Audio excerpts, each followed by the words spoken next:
बिस्मिल्लाहिर्रहमानिर्रहीम। हमसे उबैदुल्लाह बिन मूसा ने ये हदीस बयान की। उन्होंने कहा कि हमें इसकी बाबत हंज़ला बिन अबी सुफ़ियान ने ख़बर दी।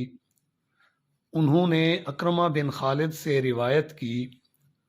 उन्होंने अब्दुल्ला बिन उमर रज़ियल्लाहु ताला अन्हुमा से रिवायत की कि रसूलुल्लाह सल्लल्लाहु अलैहि वसल्लम ने फरमाया, इस्लाम की बुनियाद 5 चीज़ों पर कायम की गई है। अव्वल गवाही देना कि अल्लाह के सिवा कोई माबूद नहीं और बेशक मोहम्मद सल्लल्लाहु अलैहि वसल्लम अल्लाह के सच्चे रसूल हैं, और नमाज कायम करना और ज़कात अदा करना और हज करना और रमज़ान के रोज़े रखना।